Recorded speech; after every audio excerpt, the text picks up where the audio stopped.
Hare Krishna and welcome to this video on verse 7, chapter 4 of the Bhagavad-gita. And let's make a little note here that we're doing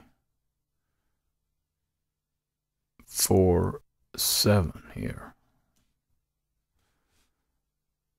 And in this series, we are, as usual, we are doing a synthesis of the verse from scratch. So the idea is that by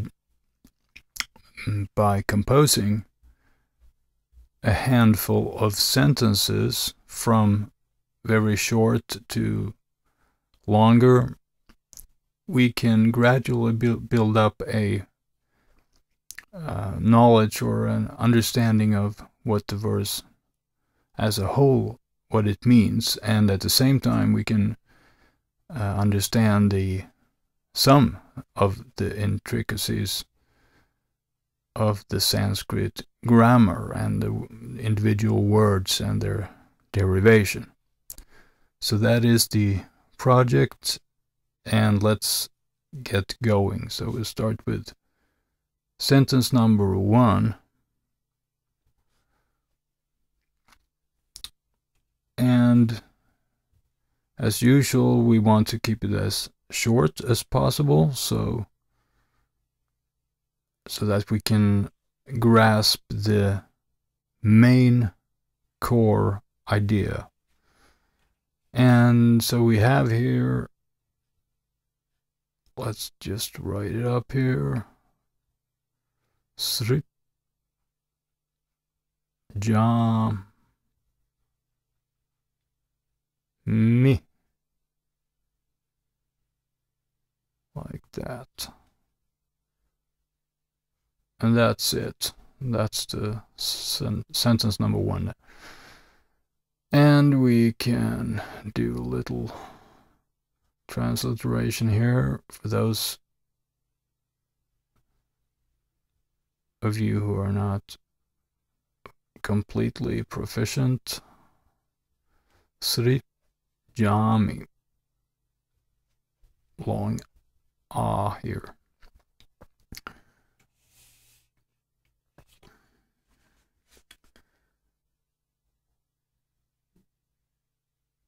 Okay, so what do we have here? We have, this is a verb, and it means I create. Or in this case, I manifest.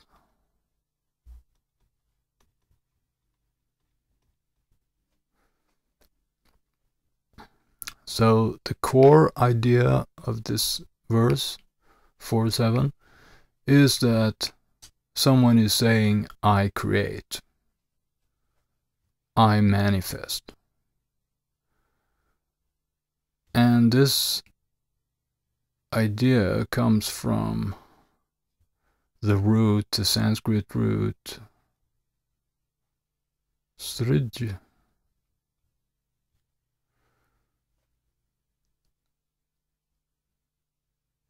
which has this connotation, creating or manifesting. And just for a quick recap here, for those of you who have already done a little Sanskrit grammar, just write it up here as a small table here. Sri Jami.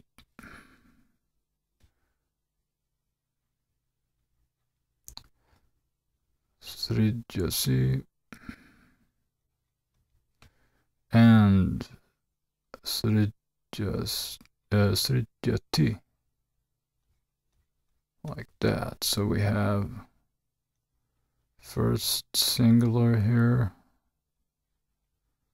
second singular, and third singular. So I create, you create, and he creates.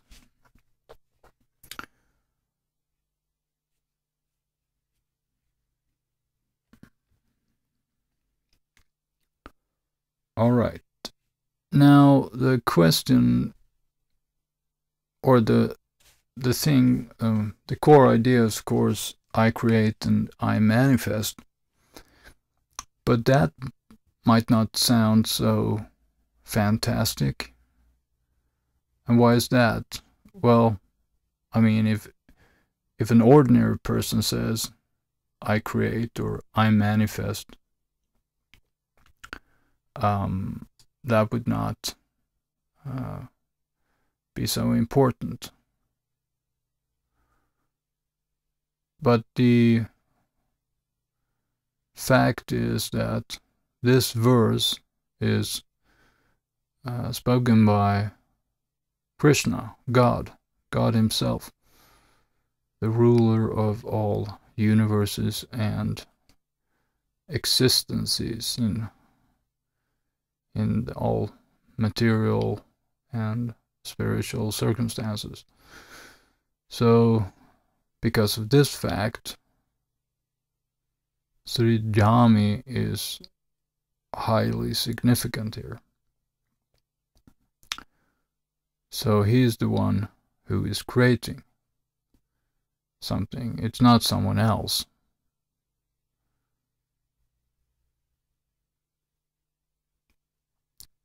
So I create, and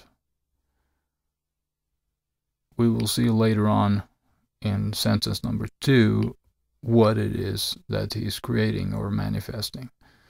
But for now, this is the core idea. And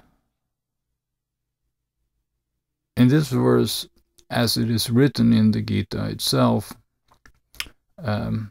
we don't have actually a speaker that is explicitly stated, because this is explicitly stated in a previous verse.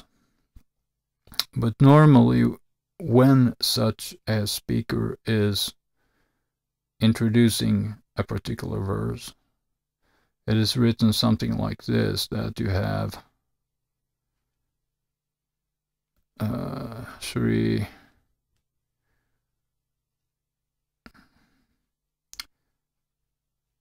Bhagavan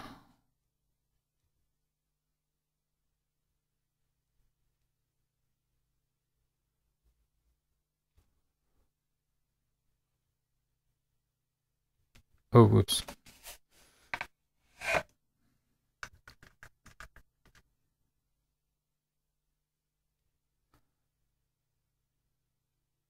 Uvacha.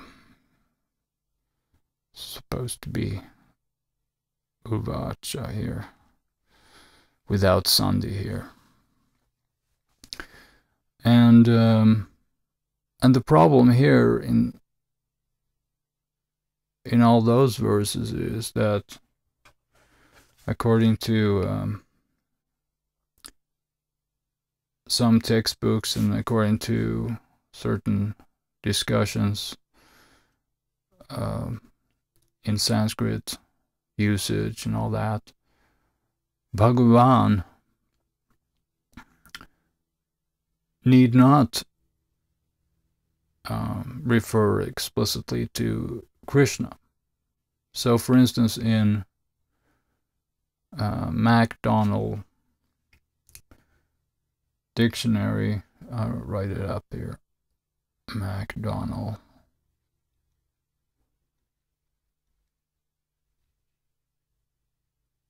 Was this page 200, I think, yes. We can read under the dictionary entry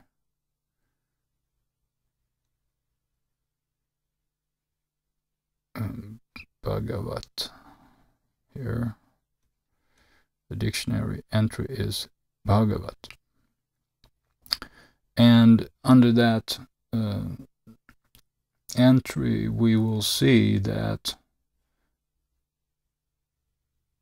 MacDonald as a noun. He says it's an epithet of Krishna or Vishnu or Shiva. And also, if we take another dictionary, Optus dictionary, for example. Oops. Is this? No. There it comes.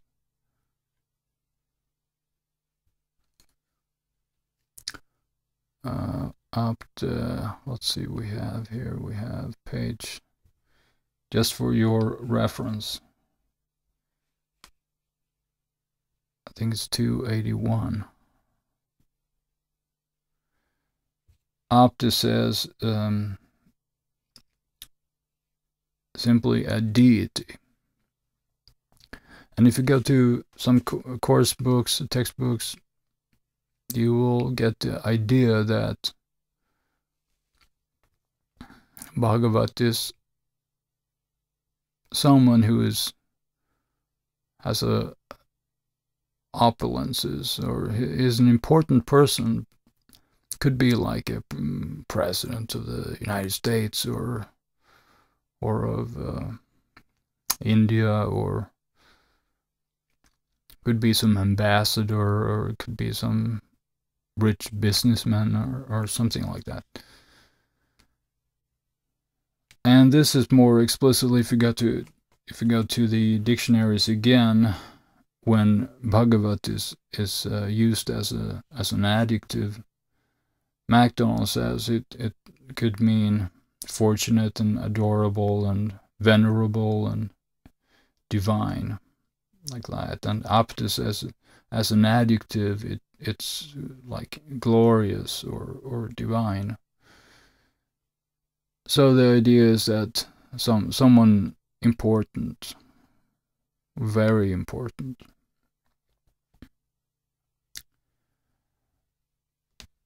And so this is the stem form then, Bhagavat, stem here, oops, like that. And what we note here is that this is a vat word, and that means that the declension is, all right, just with transliteration here, Bhagavan. Take some examples here. Bhagavantam,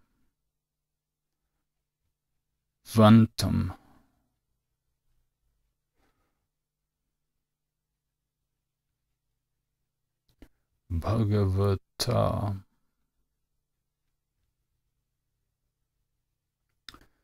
and down to Bhagavan. And this is the vocative here down, and this is the nominative, accusative, and instrumental. Just so we get some sense or some repetition here in regards to this vat words, or some authors, Sanskrit grammarians, they like to talk of these as vant, V-A-N-T words, but we use the vat as the stem.